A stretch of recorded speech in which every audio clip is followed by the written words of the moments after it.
मेरे साथ निकालिए लेवी व्यवस्था की पुस्तक, लेवी व्यवस्था की पुस्तक, उसका 23वां अध्याय और उसका 15 पद से इसको पढ़ेंगे।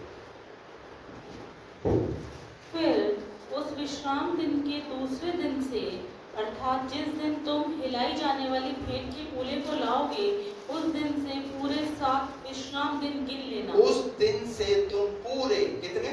पूरे 7 दिन विश्राम दिन गिन लेना। 7वें विश्राम दिन के दूसरे दिन, और 7वें विश्राम दिन के दूसरे दिन तब 50 दिन गिनना। तब कितने दिन गिनना? 50 दिन। यानी पेंतिकोस्त का दिन जो है वो कौन सा दिन कहलाया जाता है? 50वां दिन। तो बाइबल ऐसा कहती है कि 50वें दिन गिन लेना और 50वें दिन, और 50वें दिन यहोवा के लिए, यहोवा के लिए, जब तुम परमेश्वर के भवन में आओ तो यहोवा के लिए नया अन्न बलि चढ़ाना। क्या लेकर के आना? नया अन्न बलि चढ़ाना। तो ये जो चढ़ावा है ये परमेश्वर ने ठहराया है। और उस जमाने के अंदर जो इजरायली लोग थे जो पर्व मनाते थे तो वो परमेश्वर के भवन के अंदर खाली हाथ नहीं आते थे, वो चढ़ावा लेकर के आते थे और चढ़ावा चढ़ाते थे। हालेलुया। एक बात बताओ, ये चढ़ावा किस चीज को दर्शाता है? बाइबल में अगर हम देखें तो बाइबल की हर एक छठी आयत जो है वो देने के विषय में सिखाती है। और सबसे बड़ी बात जो परमेश्वर हमें ये सिखाता है कि उसने अपना इकलौता पुत्र हमारे लिए दे दिया। यानी देना कौन सिखा रहा है? परमेश्वर देना सिखा रहा है। और जो इकलौता बेटा जो परमेश्वर के पास था, जब उसने अपने इकलौते बेटे को हमारे लिए दे दिया, हम पापों में थे, हमारा जीवन पापों में था, हमारे छुटकारे के लिए, हमारी आजादी के लिए उस परमेश्वर ने अपने इकलौते बेटे को हमारे लिए दिया। यानी ये परमेश्वर का प्रेम है जो हमसे वो करता है। हालेलुया। तो यहाँ पर अभी हमने परमेश्वर के वचन में देखा कि 7वें विश्राम दिन के दूसरे दिन तक तो 50 दिन गिनना और 50वें दिन यहोवा के लिए नया अन्न बलि चढ़ाना। यहोवा के लिए, पुराना नहीं, नया अन्न बलि चढ़ाना। और आगे तुम अपने घरों में से एपा के 2 दसवें अंश मैदे की 2 रोटियां खिलाने की भेंट के लिए ले आना। आप इसको पूरा 22वें अध्याय तक आप पढ़ लीजिएगा घर जाकर के, ठीक है? मैं ये सब पढ़ाऊंगा नहीं। वहां पर जो है उस पर्व को मनाने के लिए कैसे वो पर्व मनाया जाता था, क्या क्या भेंटे वो परमेश्वर के भवन में लेकर के जाते थे उस पर्व को मनाने के लिए।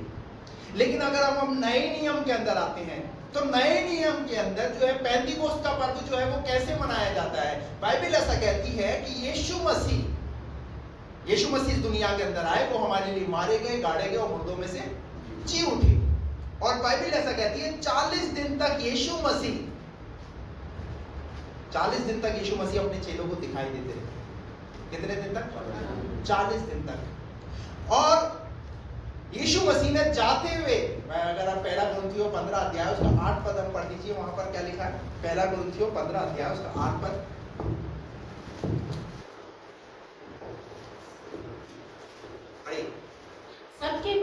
सबके बाद मुझको भी दिखाई दिया जो मानो अधूरे दिनों का जन्मा हूँ। हाँ। क्योंकि मैं प्रेरितों में सबसे छोटा हूँ, वरन प्रेरित कहलाने के योग्य भी नहीं। वहां लिखा हुआ है कि यीशु मसीह 500 से अधिक, कितने लोगों को? यीशु मसीह जब स्वर्गारोहण हुआ यीशु मसीह का, फिर वह 500 से अधिक, तो कितने लोगों को? 500 से अधिक लोगों को यीशु मसीह एक साथ दिखाई दिया। और जब यीशु मसीह एक साथ दिखाई दिया तो यीशु मसीह ने उन 500 लोगों को एक आदेश दिया। और वो आदेश क्या था पता है? बाइबल कहती है कि मैं जिस रीति से मैं जा रहा हूं उस रीति से मैं वापस फिर तुम्हें लेने आऊंगा, लेकिन मैं तुम्हारे लिए एक सहायक दूंगा, अर्थात पवित्र आत्मा। यानी यीशु मसीह ने कहा मैं तुम्हें अनाथ नहीं छोड़ूंगा, मैं तुम्हें अनाथ नहीं छोड़ूंगा, परंतु मैं तुम्हारी सहायता के लिए तुम्हें एक पवित्र आत्मा दूंगा। अब बाइबल ऐसा कहती है यीशु मसीह 40 दिन के बाद जब चले गए तो चेलों ने उस बात को पकड़ लिया कि अगर ये कहकर जाना है तो ये करेगा भी, क्योंकि हमने अपने जीवन में देखा है इसे कर वो बातों को पूरा होते हुए।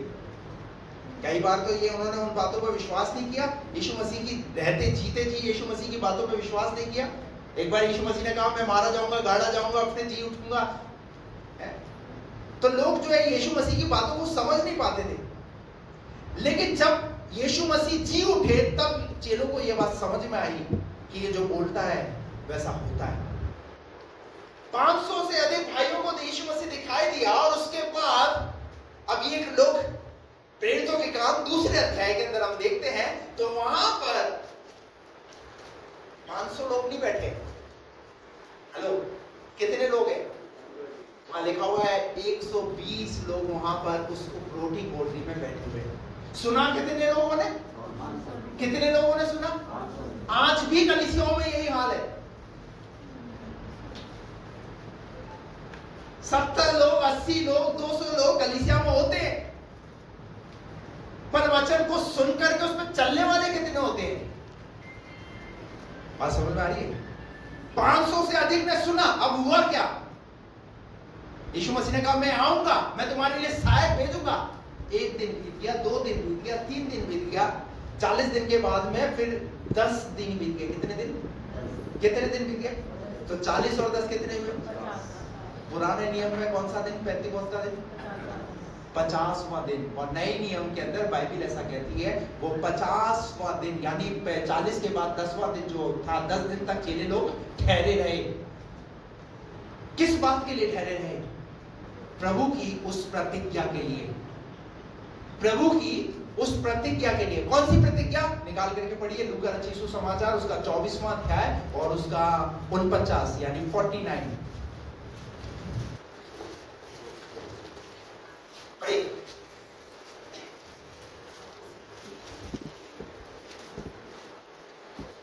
और देखो जिसकी प्रतिज्ञा मेरे पिता ने की है मैं उसको तुम पर उतारूंगा। बात समझ में आ रही है आपको? क्या प्रतिज्ञा की थी उसने?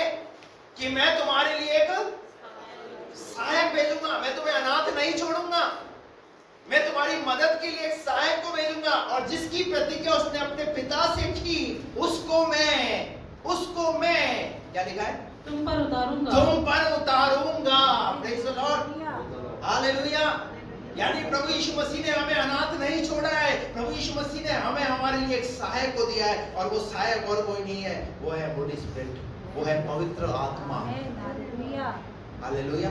बाइबल कहती है जब तुम प्रार्थना करते हो तो तुम्हें समझ में नहीं आता हमें किन के लिए प्रार्थना करनी है, लेकिन पवित्र आत्मा आप ही आहें भर भर के बयान से बाहर, जिनके लिए हम कई बार जब प्रार्थना करते हैं, जिनका हमने सोचा भी नहीं कि मैं इसके लिए प्रार्थना करूंगा, लेकिन उसी समय उसी क्षण पवित्र आत्मा हमें उस व्यक्ति का नाम देता है, उस भाई का नाम देता है, उस बहन का नाम देता है, या उस शहर के लिए, उस नगर के लिए प्रार्थना कराता है। कितने लोगों के साथ ऐसा होता है? पता है ये कौन कराता है? ये है पवित्र आत्मा। आप तो शायद अपनी बुद्धि से बैठे थे कि मैं इसके लिए करूंगा, इसके लिए करूंगा, इसके लिए करूंगा, लेकिन पवित्र आत्मा काहे के लिए दिया गया है? पवित्र आत्मा हमारी सहायता के लिए दिया गया है, वो हमारी सहायता करे। कई बार जब आप गाड़ी चलाते हैं तो गाड़ी चलाते वक्त में कई बार आपके साथ ऐसा लगता है, कहीं रुक जाते हैं और आपको लगता है कि मैं लेट हो गया, लेकिन थोड़ी देर आगे आप चलते तो लगता है आपको एक बहुत बड़ा एक्सीडेंट हो गया। हेलो, आपको उस लेट में क्या नजर आ रहा था कि यार मेरा टाइम खराब हो गया, मैं लेट हो गया, लेकिन लेट नहीं हो गए। कहीं ना कहीं पवित्र आत्मा ने आपकी अगुवाई की, कहीं ना कहीं पवित्र आत्मा ने आपकी सहायता की ताकि आप उस बड़े एक्सीडेंट से बच जाए। बात समझ में आ रही है आपको? पवित्र आत्मा आपको ये चीजें जो है ना, जब आप पवित्र आत्मा में चलना शुरू करोगे ना, तब आपको ये चीजें पता चलेगी। जब पूरा जब पवित्र आत्मा में डूबोगे तब आपको पवित्र आत्मा का एहसास होगा कि पवित्र आत्मा मेरी कैसे मदद करता है, पवित्र आत्मा मेरी कैसे सहायता करता है। जब आपको लगता है कि अब मेरे जीवन के लिए, मेरे लिए सब कुछ खत्म हो गया, लेकिन उसी क्षण पवित्र आत्मा हमने हमारे लिए कहीं ना कहीं से द्वार खोलता है। हालेलुया। पवित्र आत्मा का ये दिया है, पवित्र आत्मा हमारी सहायता करे। लेकिन पता है इजराइलियों का विनाश का कारण क्या रहा? होशे की किताब 13 अध्याय उसका 9 पद में लिखा है। होशे की किताब उसका 13 अध्याय में होशे क्या कहता है? होशे नबी ने क्या कहा? हे इस्राएल, तेरे विनाश का कारण यह है, तेरे विनाश का कारण यह है तू मेरा विरोधी है? जो पवित्र आत्मा हमें दिया गया है, हम उस पवित्र आत्मा की आवाज को ना सुनकर हम नजरअंदाज करते हैं। आज पता है बहुत सारे घर परिवार क्यों बर्बाद है? जो प्रभु में चल रहे उनकी बात कर रहा हूं, क्योंकि वो पवित्र आत्मा की आवाज को सुन करके नजरअंदाज करते हैं, सुनकर उस पर चल नहीं रहे हैं। पवित्र आत्मा की आवाज को सुनिए, वो पवित्र आत्मा आपके जीवन को बदलना चाहता है। क्योंकि प्रेरितों के काम दूसरे अध्याय के अंदर हुआ क्या, जब पवित्र आत्मा वहां पर उतरा तो वहां पर लिखा हुआ है आग सी जीभें फटती हुई नजर आई, भूडोल हुआ, भूकंप हुआ। और ये इस बात का चिंता, पवित्र आत्मा की उपस्थिति वहां पर हमें देखने को मिलती है। हालेलुया। मेरे साथ निकालिए यूहन्ना रचित सुसमाचार, यूहन्ना रचित सुसमाचार और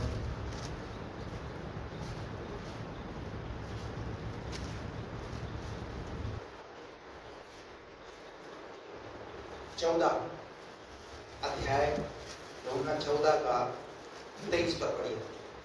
यीशु ने उसको उत्तर दिया, सुनिए ध्यान से, यीशु ने उनको उत्तर दिया, यदि कोई मुझसे प्रेम यदि रखेगा कोई मुझसे प्रेम रखेगा तो वह मेरे वचन को मानेगा। तो क्या मानेगा? वचन को मानेगा। जो मुझसे प्रेम रखेगा तो वो मेरे वचन को मानेगा, और मेरा पिता उससे प्रेम रखेगा। और मेरा पिता क्या करेगा? उससे प्रेम रखेगा। देखिए कितनी बड़ी बात है। आप जब परमेश्वर से प्रेम करते हैं और परमेश्वर के वचन को मानते हैं तो उसके बदले में परमेश्वर भी आपसे प्यार करता है।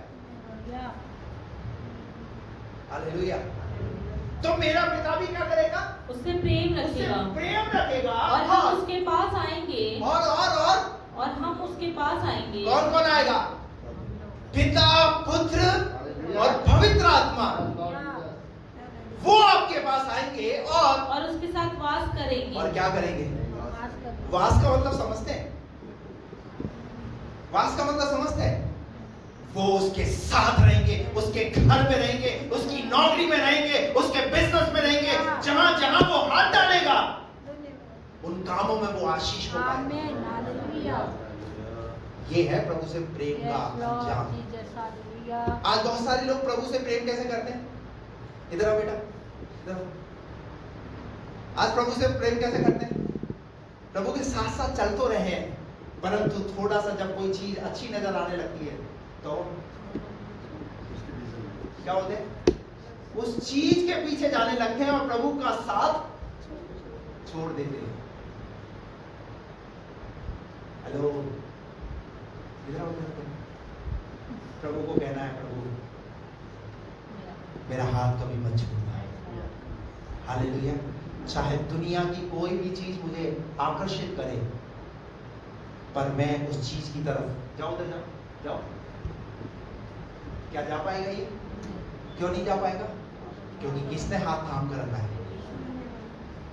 और कई बार हम प्रभु का हाथ थामते हैं, मेरा तो हम प्रभु का हाथ थामेंगे तो क्या होगा? क्योंकि जब मर्जी चाहे तब हम, बहुतों का हाल ऐसे ही है। फर्क कितना है पता है?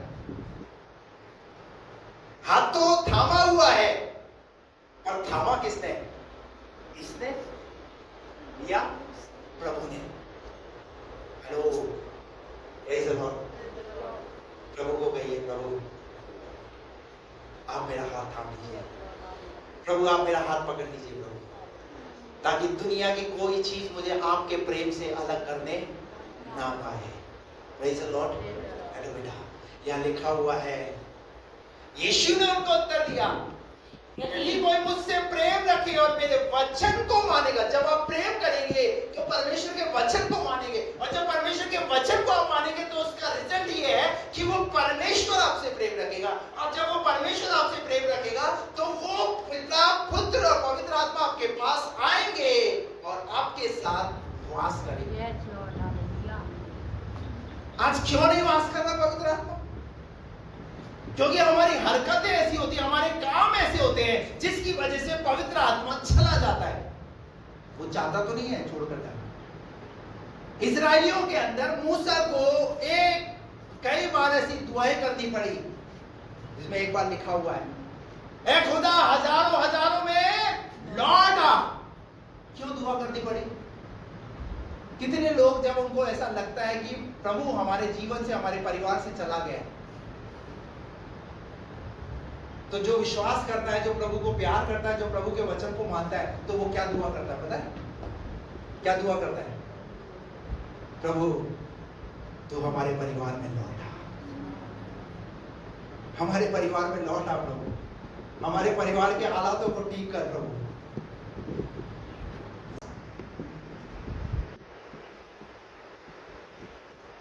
Praise the Lord। पवित्र आत्मा का के लिए दिया गया है? पवित्र आत्मा भले और बुरे के लिए निरुत्तर करने के लिए दिया गया। आपको पता है शिमशोन, पुराने नियम के अंदर भी पवित्र आत्मा था। शिमशोन जब पवित्र आत्मा से भरता था, तो वहां लिखा हुआ है शेर के मुंह को भी क्या कर देता था? फाड़ देता था। लेकिन पता है शिमशोन से क्या करती? प्रभु के वचन को ना मानकर, किसको ना मानकर? वचन को ना मानकर जब उसने गलत चीजों में फंस गया, दलीला के चक्कर में आ गया, अंजाम क्या हुआ? वो शिमशोन जो नाज़िर था, अभिषेक पाया वो व्यक्ति था, अभिषेक चला गया। कई बार हम अपने अभिषेक को, जो अभिषेक हम पाते हैं ना, कई बार पास्टर तेल लगा करके आप पर अभिषेक करता है, वो थोड़े समय तक तो रहता है, फिर थोड़े समय के बाद चाहता तो नहीं है कि वो अभिषेक हमारे जीवन से, लेकिन हम हमारे आदतों की वजह से, हमारे व्यवहार, हमारे स्वभाव की वजह से हम अपने अभिषेक को खो देते हैं। वचन को ना मान करके वो अभिषेक हमारे जीवन से। शिमशोन का हर्ष हुआ, अंत क्या हुआ उसका? पवित्र आत्मा उसके जीवन से पूरी रीति से चला गया। मैं आपको कहना चाहता हूं कि पवित्र आत्मा जिसकी प्रतिज्ञा, लूका 24 का 49, पढ़िए क्या लिखा वहां पर, लूका 24:49।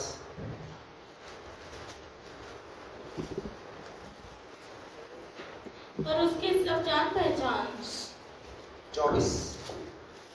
और देखो जिसकी प्रतिज्ञा मेरे पिता ने की है, जिसकी प्रतिज्ञा मेरे पिता ने की है, मैं उसको तुम पर उतारूंगा, मैं उसको तुम पर उतारूंगा। क्यों वास करेगा वो? हेलो, क्यों आना चाहता है वो? क्योंकि आप उसकी बनाई हुई सृष्टि हैं। जब पहले आदम को परमेश्वर ने बनाया तो उसके अंदर क्या डाला? उसमें डाला जीवन का श्वास। क्या डाला? जीवन का श्वास। वो परमेश्वर सिर्फ हमें जीवन दे करके खुश रखना नहीं चाहता, पर वो परमेश्वर जो उसके पास है, पवित्र आत्मा है, वो पवित्र आत्मा की भरपूरी हमारे जीवन में देना चाहता है। हालेलुया। बहुत सारे लोग पवित्र आत्मा के कामों से अनभिज्ञ हैं। दुआ में क्या मांग रहे हैं? प्रभु टीवी दे दो, गाड़ी दे दो, घोड़ा दे दो, मकान दे दो। हमारी लिस्ट में क्या चीज है? नौकरी दे दो। क्या कभी किसी ने ऐसी दुआ की, प्रभु मुझे पवित्र आत्मा के वरदान दे दो, प्रभु मुझे पवित्र आत्मा के फल दे दो? बाइबल कहती है तुम उसके राज्य और धर्म की खोज करो तो ये सब वस्तुएं तुम्हारे पीछे हो लेगी। पर प्रॉब्लम क्या हो रही है पता है? हम चीजों के पीछे हो रहे, ना कि प्रभु के राज्य के पीछे। हम प्रभु के राज्य की खोज नहीं कर रहे, हम चीजों की खोज कर रहे हैं। उससे पैसा कैसे मिल सकता है, उससे पैसा कैसे मिल सकता है, उससे कैसे ही हो सकता है, उससे कैसे हो सकता है। बस इसी चीज में हमारा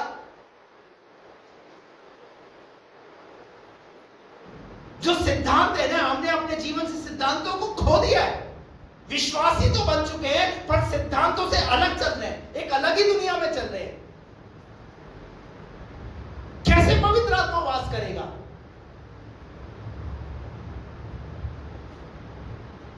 अगर चाहते हैं कि पवित्र आत्मा आपके जीवन में, आपके साथ वास करे, आपके लिए जो प्रतिज्ञा की है वो प्रतिज्ञा आपके जीवन में पूरी हो, तो क्या करना पड़ेगा? उसके वचन को मान करके उससे प्रेम करना पड़ेगा। और जब आप प्रेम करोगे तो वो आपके साथ वास भी करेगा। हालेलुया। जिसकी प्रतिज्ञा मेरे पिता ने की है उसको मैं तुम पर उतारूंगा और जब तक स्वर्ग से सामर्थ ना पाओ, और जब तक कहां से स्वर्ग से स्वर्ग से सामर्थ ना पाओ तब तक तुम इसी नगर में ठहरे रहो। इसीलिए वो कितने दिन तक? 10 दिन तक ठहरे रहे।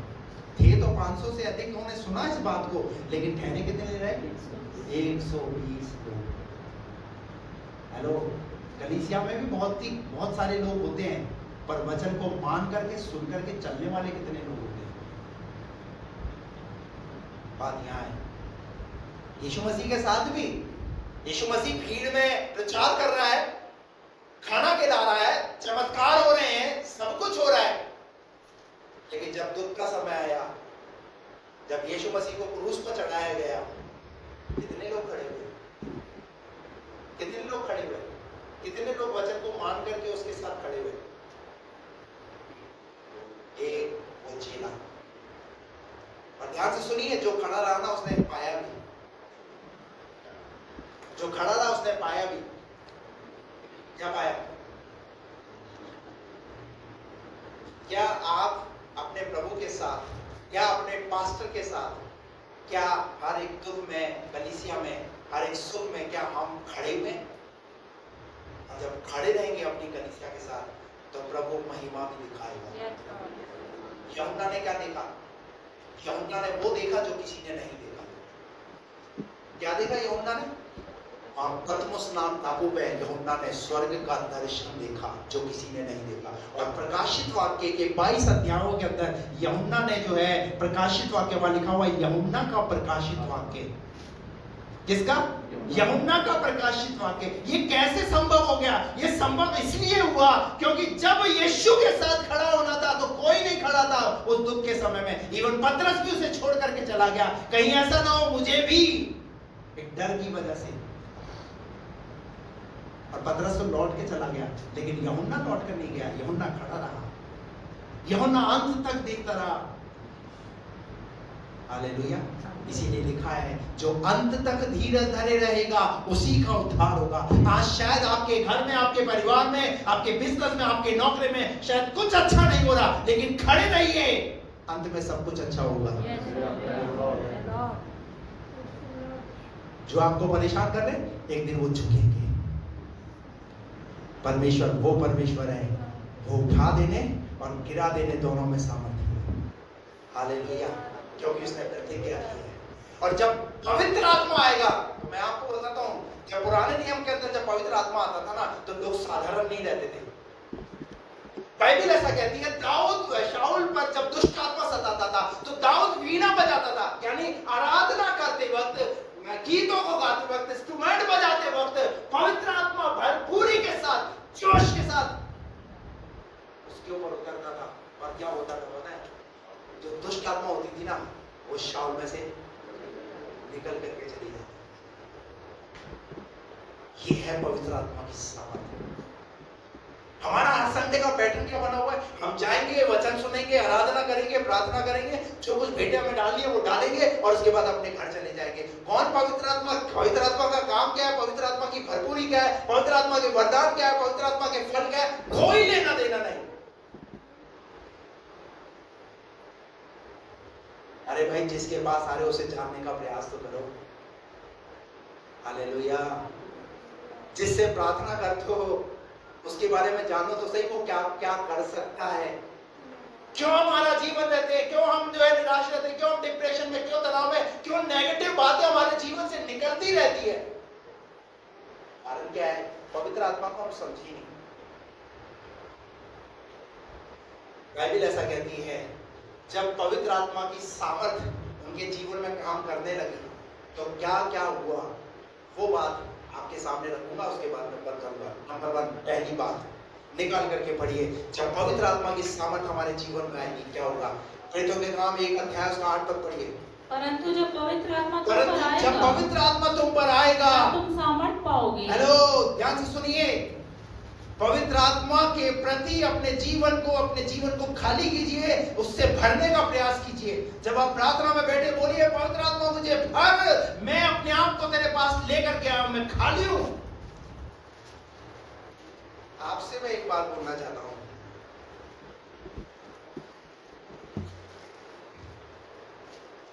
जो गिलास है, पानी का गिलास, एक गिलास पानी का लाओगे पीछे से भर के जल्दी से। जो पानी का गिलास, एक भरा हुआ ले आना और एक खाली ले आना। जो पानी का गिलास भरा हुआ है,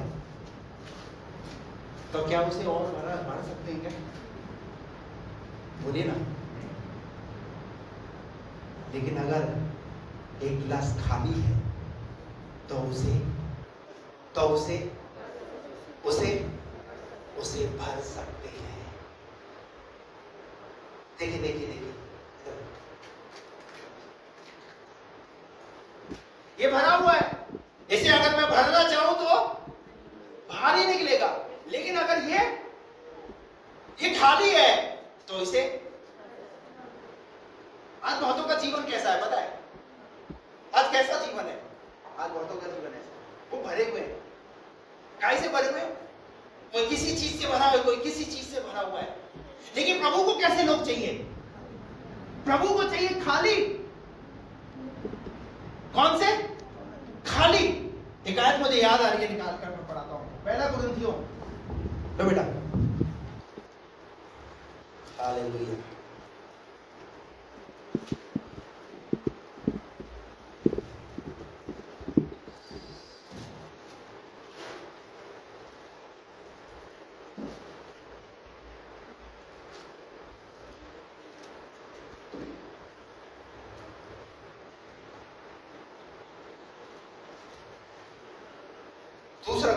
दूसरा कुरिन्थियों 4:7 पढ़िए। परंतु हमारे पास वह धन। कौन सा धन? कौन सा धन? ये हरा नोट, लाल note, pink note, purple note, कौन सा धन? क्या लिखा है यहाँ पर? परंतु हमारे पास वह धन। पौलुस क्या कह रहा है यहाँ पर? हमारे पास वो धन मिट्टी के बर्तनों में रखा है कि मिट्टी के बर्तनों में रखा है। हालेलुया। अपने अंदर कौन सा धन रखना है? कौन सा धन रखना है? ये है पवित्र आत्मा की सामर्थ। ये है पवित्र आत्मा की सामर्थ। आपका शरीर क्या है? शायद अभी आपको शायद ये मांस और ये चमड़े, ये हड्डी का नजर आ रहा है, परंतु बाइबल कहती है मनुष्य को काय से बनाया? मिट्टी से बनाया। मनुष्य मिट्टी के द्वारा एक रचना है। और इसीलिए तो बाइबल में सर्वोपदेशक की पुस्तक 12:7 में लिखा, मिट्टी जोगी तो मिट्टी में मिल जाएगी। जब एक पास्टर जब फ्यूनरल करता है कब्रिस्तान में जाकर के, तो वो कहता है मिट्टी को मिट्टी, राख को राख और खाक को खाक, और कयामत के दिन के लिए उसे क्या कर देते हैं? सौंप देते हैं। इसका मतलब जब जला भी देते हैं तो वो क्या बन जाता है? वो मिट्टी बन जाता है। वो मिट्टी बन जाता है। लेकिन जब तक ये इसमें प्राण है, इस मिट्टी रूपी बर्तन के अंदर, और इसके अंदर अगर आप मिट्टी रूपी बर्तन में परमेश्वर की सामर्थ को रखोगे, अभी तो मैंने पढ़ा है वो आपको, कि वो आपके साथ वास करना चाहता है, वो रहना चाहता है। तो मिट्टी रूपी क्या लिखा है यहाँ पर? परंतु हमारे पास वो धन मिट्टी के बर्तनों में रखा है। मिट्टी के बर्तनों में रखा हो। मिट्टी के बर्तनों में। हालेलुया। इस मिट्टी के बर्तन में क्या होना चाहिए? कैसे आप सामर्थी नजर आएंगे? कैसे आपकी दुआएं जब आप अपने आप के मुंह से निकलेंगे, कैसे खुदा काम करेगा? यह लिखा है मिट्टी के बर्तनों में क्या रखा हुआ है। अपने आप को जब प्रभु की उपस्थिति में आओ तो क्या खाली बनाओ, खाली। जब उसकी उपस्थिति में बैठो, प्रभु मैं तेरे पास आया हूं। जिस घर में यीशु मसीह गए, मरियम और मार्था वहां पर थी, तो मार्था तो जो है किचन के अंदर, किचन मिस्ट्री में, किचन काम में लग गई। लेकिन जो मरियम थी, वो इस बात का एक संदेश दे रही है कि वो प्रभु के पास बैठ करके, यानी अपने आप को पूरी रीति से खाली करके, किसी भी प्रकार की कोई चिंता नहीं, कोई शिकायत नहीं, कोई टेंशन नहीं, बस वो प्रभु से पाना चाहती है। और मार्था उसी घर के अंदर, ये मरियम और मार्था क्या है? ये दो कलीसिया है। एक कलीसिया है जो वो चिंता करती है, ये करना है, ये करना है, ये करना है, और दूसरी कलीसिया वो प्रभु से पाना चाहती है, वो प्रभु से भरना चाहती है, पवित्र आत्मा की सामर्थ से भरना चाहती है, प्रभु के वचन से भरना चाहती है। कई बार हम अपनी कलीसिया में देखते हैं हमारे अंदर वचन की भरपूरी है नहीं कलीसिया के अंदर। सिर्फ एक संडे का वचन हम सुन लेते ना तो उसी में हम ऐसा फूल जाते हैं, बस जैसे अपने आसमान में छेद कर देंगे।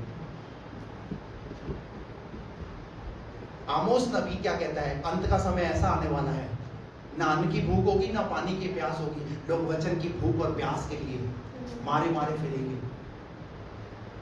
मतलब आमोस ऐसे समय की भी बात कर रहा है, ऐसा समय आने वाला है।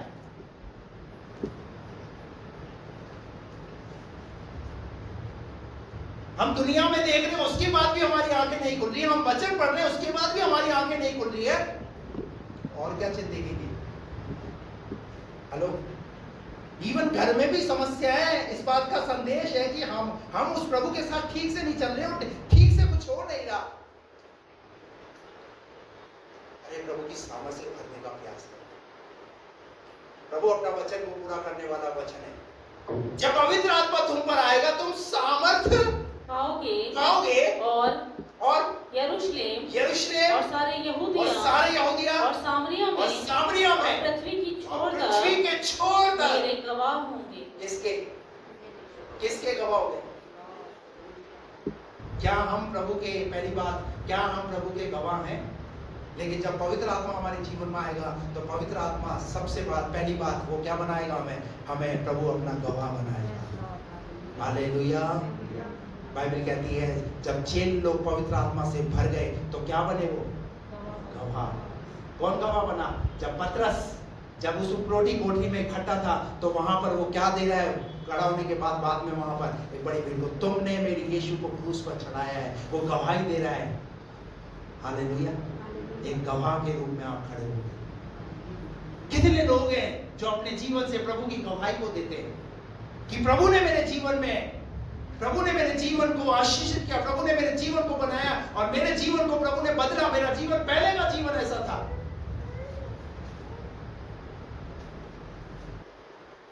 कितना प्रभु की गवाही देते हैं। बाइबल तो कहती है पवित्र आत्मा जब आएगा तुम गवाह बनोगे। क्यों नहीं बन पा रहे गवाह? क्योंकि हम पवित्र आत्मा से भरे नहीं है ना। अभी भी हमारे अंदर एक डर है। वो डर हमें आगे नहीं बढ़ने देगा। वो डर हमारे अंदर हमें सता रहा है। मैं जहां नौकरी करता हूं, मैं जहां बिजनेस करता हूं, मैं अगर वहां पर प्रभु की महिमा के लिए अगर गवाही को बोलूंगा तो सामने वाला क्या सोचेगा, सामने वाला क्या बोलेगा? अरे मौके पे चौका मारना सीखो। Praise the Lord. कौन व्यक्ति टूटा हुआ है, हो सकता है आपकी गवाही शायद उसके जीवन को बदल सकती है। मैंने ऐसी गवाहियां सुनी है।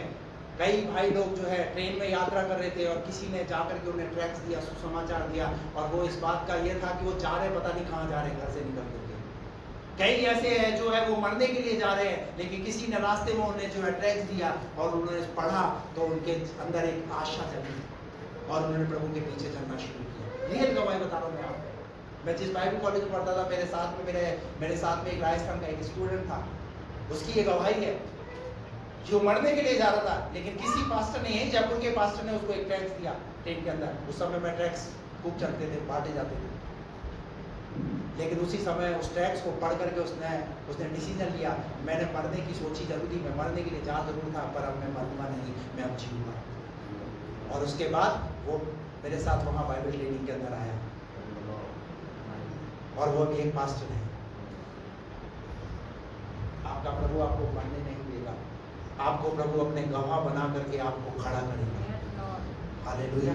प्रभु के गवाह बनिए। बाइबल में बहुत सारी ऐसी आयतें हैं जो इस बात का संदेश देती है कि वो क्या बनाएगा? हमें गवाह बनाएगा। चाहे हम कहीं भी हो, किसी भी जगह पर हो, हम प्रभु की गवाही को देंगे। एक कहावत है, जब गोबर जमीन पे गिरता है तो क्या लेकर उठता है? क्या लेकर उठता है? मिट्टी लेकर उठता है। आपको भी यही अपने जीवन में अपनाना है। आप भी जहां भी हो, जिस जगह पर भी हो, वहां पर प्रभु की गवाही दो। पर हमारे साथ क्या प्रॉब्लम है? हम संसार के लोगों के साथ जाएंगे ना, तो वहां पर डीजे चल रहा है तो डीजे पे शुरू हो जाएंगे और फिर रील बनाना चालू। और फिर संडे को मैं हाथ उठाकर गाऊंगा यीशु तेरा नाम। यहां यीशु का नाम सदा गाएंगे और वहां पर बात समझ में आ रही है? क्यों पवित्र आत्मा के सामर्थ के काम हमारे जीवन के द्वारा प्रकट नहीं हो रहे? क्योंकि हम दोहरा जीवन जी रहे। प्रभु को ऐसे लोग नहीं चाहिए, प्रभु को समर्पण वाले लोग चाहिए। और कैसा समर्पण? जो 10 दिन तक उपरोटी कोठरी में बैठे रहे और प्रार्थना करते रहे। जब मैं उपवास का जब मैं बोलता हूं कि आइए हम उपवास करेंगे, गिने चुने 2, 4, 5, ज्यादा से ज्यादा 8 लोग। और है कितने लोग कलीसिया में? 70 लोग, 80 लोग। क्यों नहीं हम भरना चाहते? क्यों नहीं पवित्र आत्मा के बारे में जानना चाहते? क्यों पवित्र आत्मा के हम गवाह बनना नहीं चाहते? आज इस पेंटिकॉस्ट के दिन में मैं आपको ये संदेश देना चाहता हूं कि हम इस पेंटिकॉस्ट के दिन में एक डिसीजन लेकर के जाएं। मैं प्रभु का गवाह बनूंगा, मैं प्रभु की उस पवित्र आत्मा से भरूंगा। हालेलुया। कोई चीज मुझे रोकने ना पाए। पता है योएल नबी ने क्या भविष्यवाणी करी? योएल नबी ने क्या भविष्यवाणी करी? योएल नबी की पुस्तक उसका 2रा अध्याय, क्या लिखा है वहां पर? पढ़िए 28 पर। उन बातों के बाद मैं सब प्राणियों पर, मैं कुछ प्राणियों पर, कितनों पर? सब। ये परमेश्वर की ओर से आदेश है। क्या आदेश है? मैं उन बातों के बाद सब प्राणियों पर अपना आत्मा उंडेलूंगा, अपने आत्मा उंडेलूंगा। तुम्हारे बेटे बेटियां, तुम्हारे बेटे। अब देखिए, कोई पक्षपात नहीं है प्रभु की तरफ से। अभी घर में क्या पक्षपात है? तू मेरा बेटा, तू मेरा बेटा। और बेटी है तो किसी कर्म की नहीं है, कोई काम की नहीं है, किसी भी कुछ भी करा लो, कुछ भी किसी भी चीज में। अरे बेटी के लिए ऐसा क्यों सोचना भाई? और बल्कि आज के समय में, अभी का समय देख लो ना आप, आज के समय में बेटों को छोड़ दो और बेटियों को देखो, बेटियां ही संभाल रही अपने माँ बाप को। इसीलिए वो ससुराल में रहकर भी पियर की चिंता। परमेश्वर किसकी चिंता कर रहा है? परमेश्वर चिंता कर रहा है तुम्हारे बेटे बेटियां और तुम्हारी बेटियां। हालेलुया। तुम्हारे बेटे और तुम्हारी बेटियों पर भविष्यवाणियां करेंगी। भविष्यवाणियां क्या करेंगे? ये जवान भविष्यवाणियां करेंगे, बेटियां भविष्यवाणी करेंगे। और तुम्हारे पुण्य, और तुम्हारे पुण्य, जो घर के पुराने लोग हैं, जो बुजुर्ग लोग हैं, सीनियर लोग हैं, क्या करेंगे? स्वप्न देखेंगे। वो स्वप्न देखेंगे। और तुम्हारे जवान दर्शन देखेंगे। तुम्हारे जवान क्या देखेंगे? दर्शन देखेंगे। आज जवानों के अंदर क्या दर्शन है? आज जवानों के अंदर दर्शन है, मुझे अच्छी जॉब मिल जाए, मुझे अच्छा बिजनेस मिल जाए, मुझे ये करना है, ये करना है। अच्छी बात है, आपके पास आपका कैरियर आपको बनाना है। लेकिन मैं आपको एक बात कहना चाहता हूं कि आपने क्या प्रभु के काम के प्रति कभी इतनी चिंता की? क्या कभी प्रभु के काम के लिए आपने कभी सोचा? क्या कभी प्रभु के काम के लिए आपने आगे आकर के, पास्टर जी मैं अपना योगदान, मुझसे जो सेवा है, मुझसे जो सेवा से भवन के लिए, कलीसिया के लिए जो आपसे चाहिए, आपको चाहिए वो लीजिए, बताइए मुझे काम।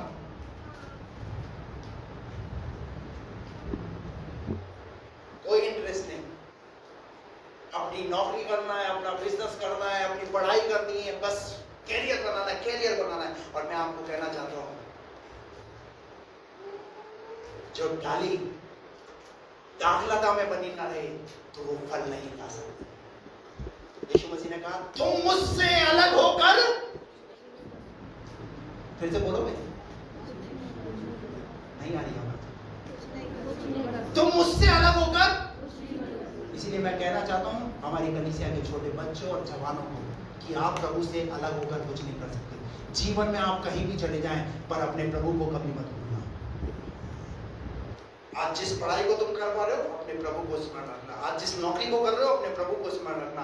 आज जिस बिजनेस में, जिस किसी भी काम को आप कर रहे हो, प्रभु को याद करना। वहां तक पहुंचाने वाला आपकी बुद्धि नहीं, आपकी पढ़ाई नहीं, हेलो, आपका टैलेंट नहीं, पर आपका प्रभु है। और अगर अभी तक हासिल नहीं किए ना, सुनो ध्यान से, अगर आप अपने जीवन के अंदर हासिल करना चाहते हो और अगर अभी तक हासिल नहीं किए, तो मैं आपको बता रहा हूं, आज से ही प्रभु के साथ उस तरीके से चलना शुरू करो, ये नौकरी तुम्हारे पीछे आना शुरू हो जाएगी। हेलो, नौकरी तुम्हारा पीछा करेगी। ये सब बातें मैं ऐसे ही नहीं बोल रहा, ये प्रैक्टिकली मैंने ये गवाहियों को सुना है।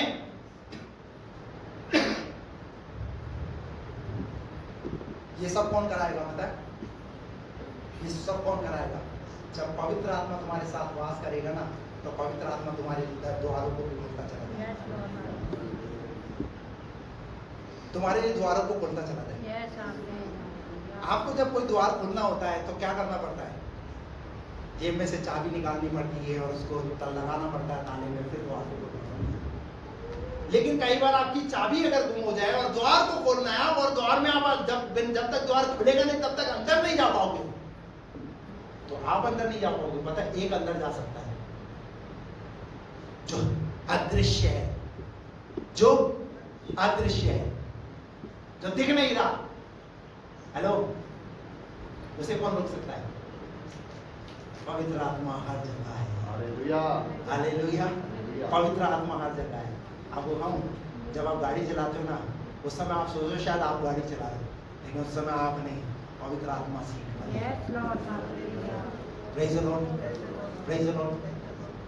लेकिन अगर नियम के अनुसार चल रहे हो, उसी स्पीड के अनुसार चल रहे हो, फॉलो कर रहे हो उसी कानून को, उसी नियम को, तब तो है। लेकिन जैसे ही एक्सीलेटर पे पैर रखा, तो पवित्र आत्मा बोलेगा तो क्या है, तू बढ़ा ले एक्सीलेटर, फिर तू जान, तेरा काम जाने। मेरी स्पीड तो कितनी है? आज हर एक इंसान स्पीड में बढ़ना चाहता है, स्पीड से करना चाहता है। अरे यीशु मसीह ने कब कहा था? स्वर्ग जाते वक्त कहा था। कितने दिन तक इंतजार करते रहे? 10 दिन तक इंतजार करते रहे। आज इंतजार नहीं है हमारे जीवन के अंदर। इंतजार कीजिए, समय दीजिए, प्रभु कैसे काम करेंगे।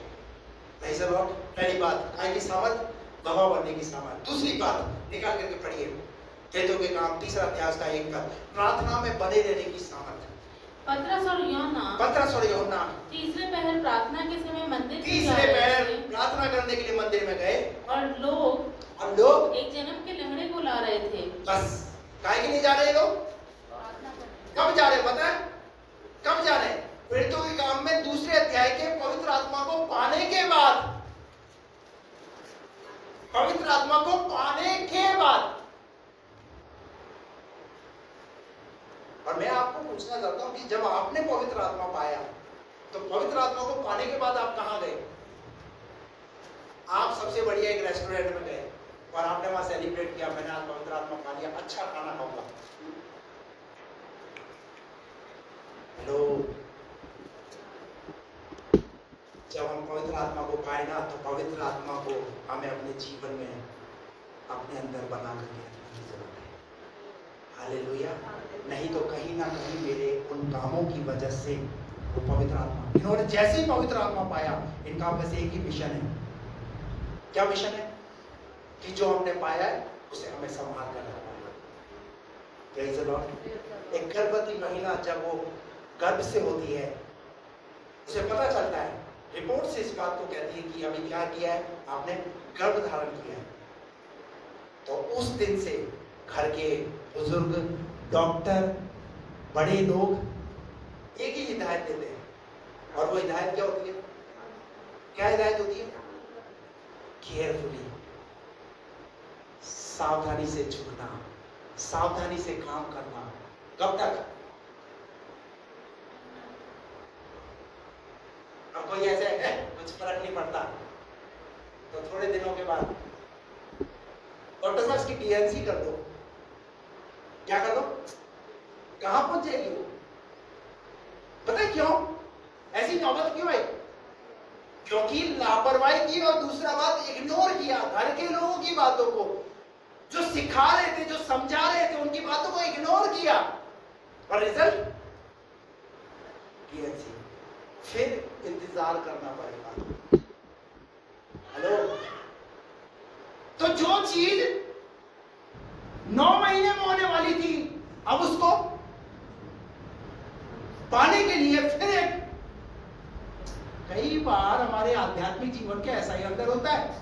हम जिस चीज को पाते हैं बड़ी मुश्किलों से, अपना पैसा लगा करके, अपना समय दे करके, प्रभु की उपस्थिति में बैठ करके जब पा लेते हैं और पा करके फिर उसके प्रति निश्चित हो जाते हैं या केयरफुल नहीं होते, तो फिर खामियाजा हमें को करना पड़ता है।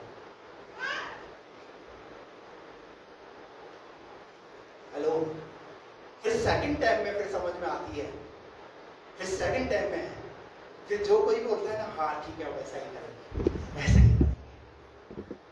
ऐसे ही आपका पास्टर आपको हर रविवार कुछ ना कुछ वचन से सिखा करके, समझा करके यही भेजता है, नहीं तो फिर वो लंबा पीरियड जो आशीष हमें अगले संडे मिल जानी चाहिए थी, उसके लिए फिर नहीं पाने के लिए फिर और संडे इंतजार करना, और दिन इंतजार करने पड़ते।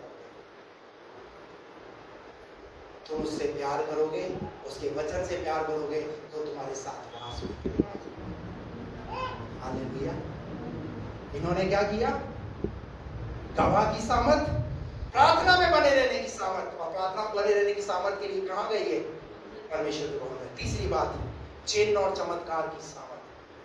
कौन सी सामर्थ? चिन्ह और चमत्कार की सामर्थ। आपको पता है, जब दूसरे अध्याय के बाद पीड़ितों के काम के अंदर जब इन्होंने पवित्र आत्मा पाया, तो वही पतरस और यूहन्ना जब मंदिर के बाहर जो लंगड़ा व्यक्ति बैठा हुआ था, उन्होंने बड़ी आशा के साथ पतरस और यूहन्ना की ओर ताका और कहा कि मुझे कुछ मिल जाए, पर उन्होंने कहा नहीं, हमारे पास कुछ नहीं है, हमारे पास एक नाम है, वो है यीशु नाम। और उसी घड़ी उन्होंने कहा उठ और चल, और फिर क्या मिल गया एक लंगड़े को? जब आप पवित्र आत्मा की सामर्थ आपके जीवन के अंदर आएंगी, आप गवाह तो बनेंगे, आप एक प्रार्थना करने वाले बनेंगे, और तीसरी बात, आपके जीवन के द्वारा चमत्कार भी होंगे। चमत्कार भी होंगे आपके द्वारा, आपकी दुआओं के द्वारा। आपको प्रार्थना का निवेदन देगा, आपको लगेगा मैंने उसके लिए प्रार्थना किया, प्रभु ने उसकी जिंदगी में एक बड़ा काम किया। मुझे विश्वास होता है, जब मुझे लोग गवाही देते, मुझे बताते हैं कि पास्टर जी मेरे जीवन में प्रभु ने इतना बड़ा काम किया, मुझे विश्वास होता है कि प्रभु मेरे जीवन के द्वारा प्रभु काम कर रहा है, यानी चमत्कार की सामर्थ काम कर रही है। बहुत सारे ऐसे लोग हैं उन्होंने गवाहियां दी है। तो इस बात से अपने आप को प्रिपेयर कीजिए कि वो आपका परमेश्वर पवित्र आत्मा दे करके आपका कोई घाटे का सौदा नहीं है, बल्कि इसमें आपका फायदे का सौदा है। आपकी जिंदगी में वो आपके लिए बहुमूल्य है। चौथी बात, आयतें बहुत है मेरे पास, पर मैं आपको जल्दी से उन चीजों में जाना नहीं चाहता।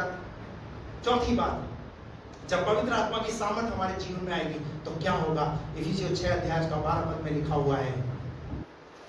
इफिसियों 6:12, बड़ी जल्दी से। क्योंकि हमारा ये हमारी युद्ध लहू और मांस से नहीं है, परंतु प्रधानों से और अधिकारियों से और संसार के अंधकार के हाकिमों से और दुष्टता की आत्मिक सेनाओं से है। पवित्र आत्मा की सामर्थ हमारे जीवन में आएगी तो शैतान का सामना करने की भी सामर्थ हमें देगा। हेलो, किसके? कई बार जब यहाँ दुष्ट आत्माएं आती हैं, हम प्रार्थनाएं करते हैं उनकी। क्यों करते हैं प्रार्थना? क्योंकि हमें पता है हम पवित्र आत्मा से भरे हुए हैं, और हम जब शैतान का सामना करेंगे, प्रभु शैतान से, उस बंधन से उसे आजाद करेगा। जब पवित्र आत्मा की सामर्थ आएगी तो किसका सामना? लेकिन अगर बिना पवित्र आत्मा की सामर्थ के अगर तुम दुष्ट आत्माओं को निकालोगे, निकलेगी नहीं, और बल्कि क्या करेगी? उल्टी घुस भी जाएगी। बाइबल में ऐसा जिक्र है, एक सिग्मा महायाजक के बच्चे जैसा पौलुस दुष्ट आत्माओं को निकालता था, चमत्कार करता था, वैसे ही वो भी मिनिस्ट्री में कूद पड़े। तो लिखा हुआ है जब वो दुष्ट आत्मा निकालने लगे तो वहां पर एक दुष्ट आत्मा उनसे सवाल किया।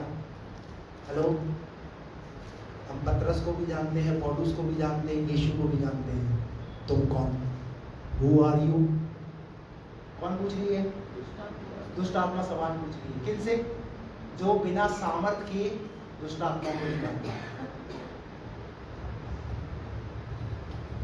आपको प्रभु अपनी सामर्थ से भरेगा कि आप शैतान का सामना कर सकें। हालेलुया। शैतान हमें दबा नहीं सकता, शैतान हम पर अपना अधिकार चला नहीं सकता, कोशिश जरूर करेगा, लेकिन जब पवित्र आत्मा की सामर्थ हमारे जीवन के अंदर होगी तो बाइबल कहती है याकूब 4:7 में, प्रभु के अधीन हो जाओ और शैतान का सामना करो। पांचवी बात, विश्वास योग्य सेवा की सामर्थ।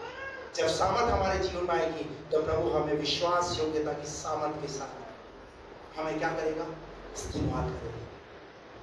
विश्वास योग्यता, आप अपने जीवन के अंदर विश्वास योग्यता दिखाइए, विश्वास योग्य बनकर के रहिए प्रभु के प्रति, उन चीजों के प्रति, उन जिम्मेवारियों के प्रति जो प्रभु ने आपको दी है, अपने चर्च के प्रति, अपने पास्टर के प्रति, अपने परिवार के प्रति, अपनी नौकरी के प्रति, सेवा के प्रति विश्वास योग्य बने रहिए, देने के प्रति विश्वास योग्य बने रहिए।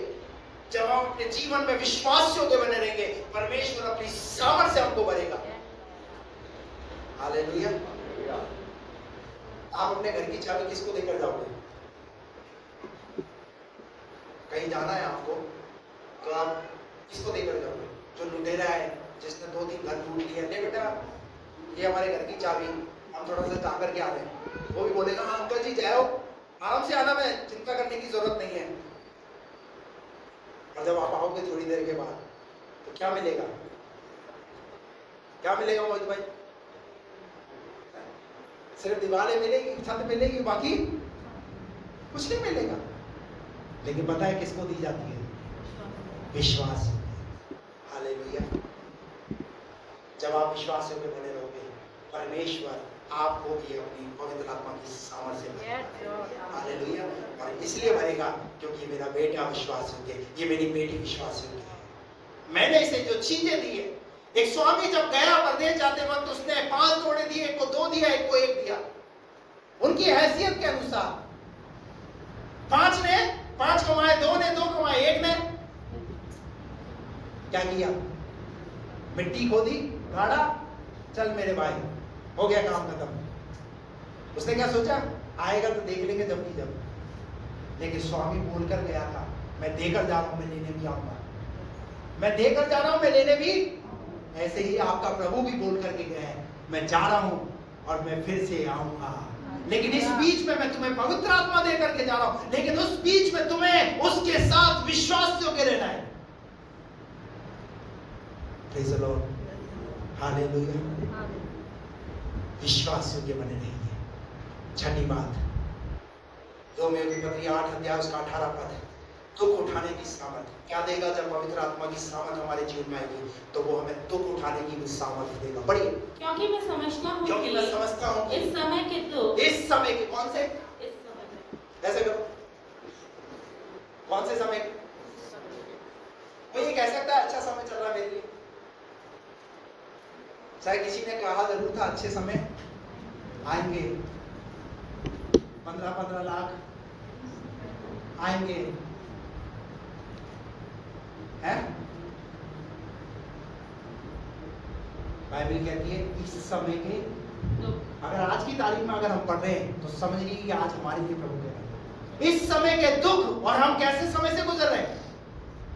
कैसे समय से गुजर रहे हैं? दुख वाले समय से गुजर रहे हैं। जो गवर्नमेंट जॉब में है वो भी परेशान है। लोगों को लगता जरूर है यार देखो उनके पास तो गवर्नमेंट जॉब है, उनसे पूछो कितनी मुसीबत है उनके लिए, कितना प्रेशर है, जाति का प्रेशर, भाषा का प्रेशर और नाना प्रकार की क्या क्या चीजें हैं।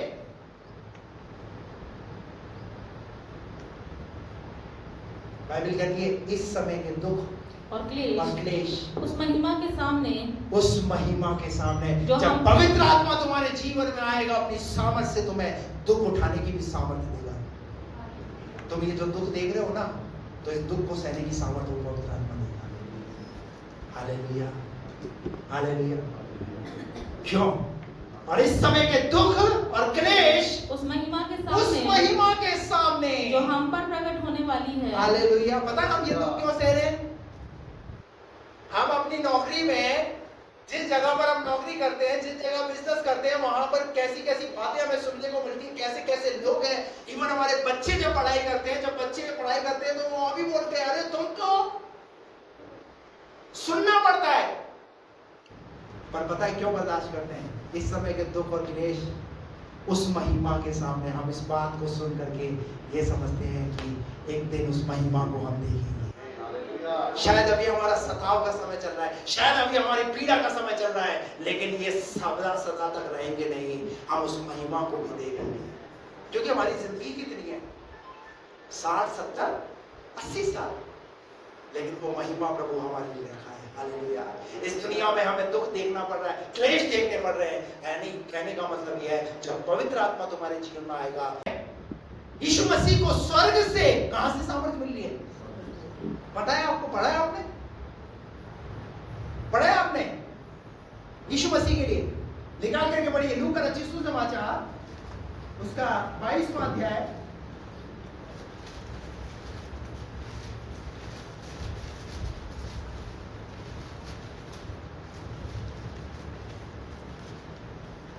पढ़िए। लूका 22 का 41 पद से पढ़िए। और वे आप उनसे अलग एक ढेला फेंकने की दूरी भर गया। उनसे ढेला फेंकने की दूरी पे गए। यीशु मसीह के क्रूस पर चढ़ाए जाने से पहले यीशु मसीह प्रार्थना कर रहे हैं, उसके चेले प्रार्थना करने के लिए आगे और घुटने टेक कर प्रार्थना करने लगा, हे पिता, यदि तू चाहे तो इस कटोरे को यीशु मसीह के लिए क्या है? यीशु मसीह के लिए दुख है। क्या दुख है? कि उसे क्रूस की मृत्यु से गुजरना है, उसे पता है, इसलिए वो प्रार्थना कर रहा है स्वर्गीय पिता से, यदि प्रभु तू चाहे तो ये प्याला। अब आप बताइए दुख किसको अच्छा लगता है? हाथ खड़ा कीजिए, किसको अच्छा लगता है कि प्रभु दुख दो, बड़ा मजा आता है जीने के लिए।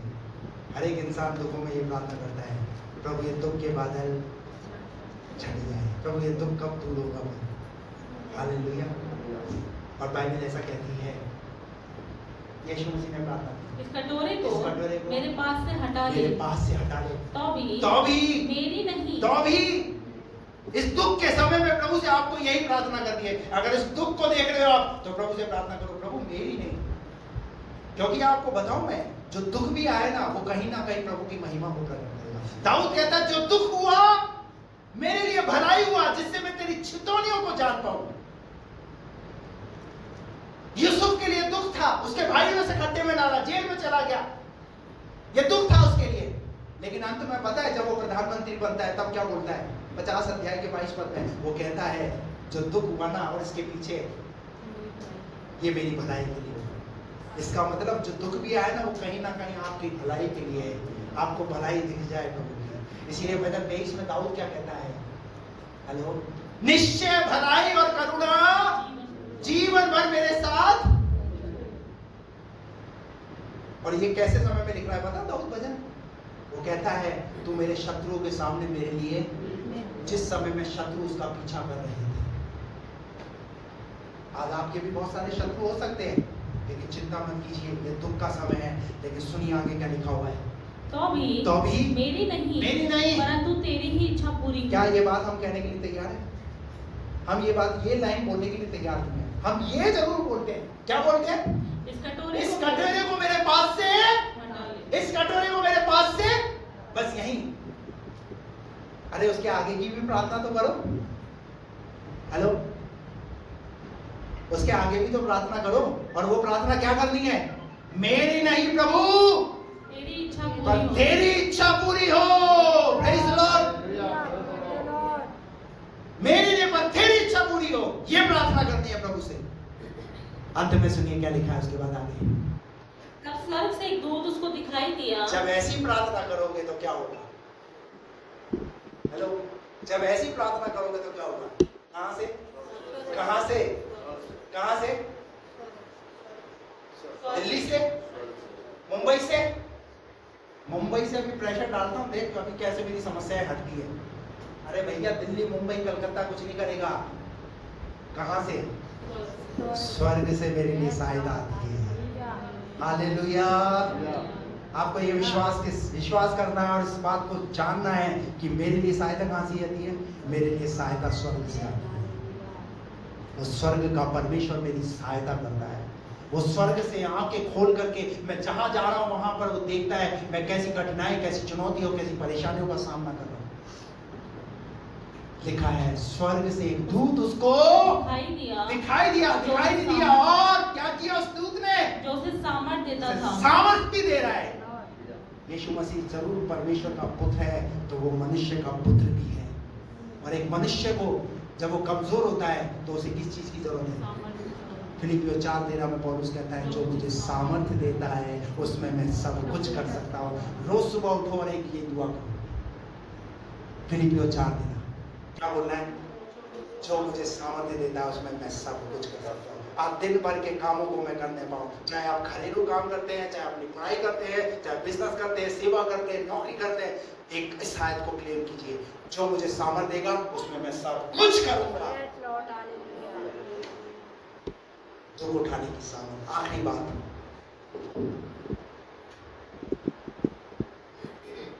पहला पत्रस 1:5 अंत तक बने रहने की जिनकी रक्षा। 7वीं बात, अंत तक बने रहने की सामर्थ। ये कौन देगा?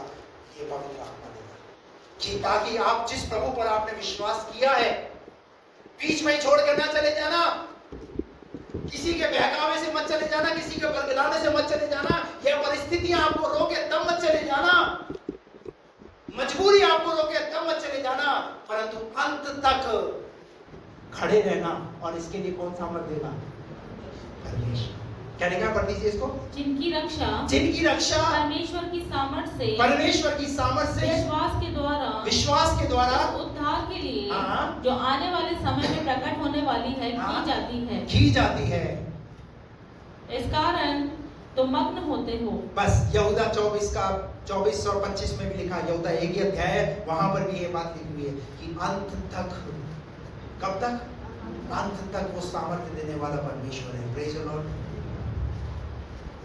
जब पवित्र आत्मा तुम पर आएगा तुम्हें गवाह बनने की सामर्थ देगा। जब पवित्र आत्मा तुम पर आएगा तुम्हें प्रार्थना की सामर्थ देगा। जब पवित्र आत्मा तुम पर आएगा चमत्कार की सामर्थ देगा। जब पवित्र आत्मा तुम पर आएगा विश्वास योग्यता की सामर्थ देगा। जब पवित्र आत्मा तुम पर आएगा तुम जो है उस क्या नाम है, जो है चिन्ह और चमत्कार तुम्हारे जीवन के द्वारा परमेश्वर प्रकट करेगा। दुख की सामर्थ सहने की सामर्थ देगा। अंत तक बने रहने की सामर्थ देगा।